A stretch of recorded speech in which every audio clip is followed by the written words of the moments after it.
Hello everyone, ఈరోజు చూడండి నేను మా హమ్దాను చాలా చక్కగా ఆడుకుంటున్నాము. హమ్దాన్ దగ్గర చాలా టాయ్స్ ఉన్నాయి. ఏమేమి టాయ్స్ ఉన్నాయో నేను చూపిస్తాను, చూస్తారు కదా.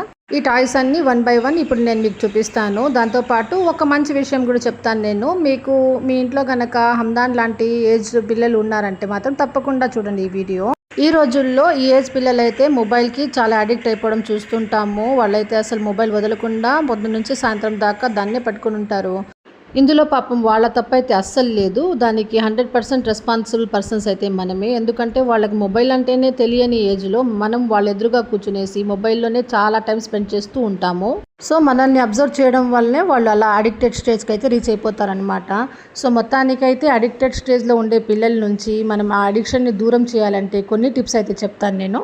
Rule number 1, be exemplary and not a lecturer. మనం గనక వాళ్ళకు లెక్చర్స్ ఇస్తూ దానికి విరుద్ధంగా మనం చేస్తున్నామంటే వాళ్ళు దానికైతే అస్సలు దూరం అవ్వరు.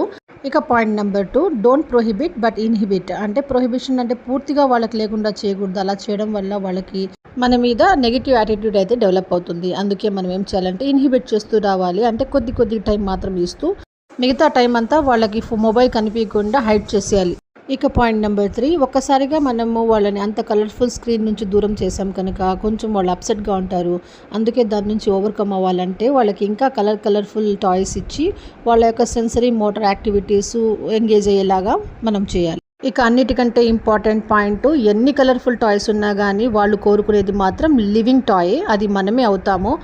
ఎందుకంటే వాళ్ళకి కావాల్సింది కేవలం టాయ్స్ కాదు, ఎమోషనల్ రీఛార్జ్ టైం కావాలి. అది మనం వాళ్ళ తోడు ఉండి వాళ్ళతో పాటు ఆడుతూ కబుర్లు చెబుతూ మ్యాక్సిమం టైం స్పెండ్ చేసినామంటే వాళ్ళు మెంటలీగా స్ట్రాంగ్గా తయారవుతారు. కాన్సిక్వెంట్లీ వాళ్ళు ఆ మొబైల్ అడిక్షన్ నుంచి దూరం అయిపోతారు. సో ఈ టిప్స్ అన్నీ ఫాలో చేసి మీ పిల్లల్ని మీరు దారిలోకి తెచ్చుకుంటారని నమ్ముతున్నాను. ఇప్పుడు నేను చెప్పిన పాయింట్స్లో ఏ ఒక్కటైనా మీకు నచ్చింది తప్పకుండా మీరు లైక్ ఇచ్చి నా ఛానల్ని సబ్స్క్రైబ్ చేసుకుంటారని ఆశిస్తున్నాను. Thanks for watching. బాయ్.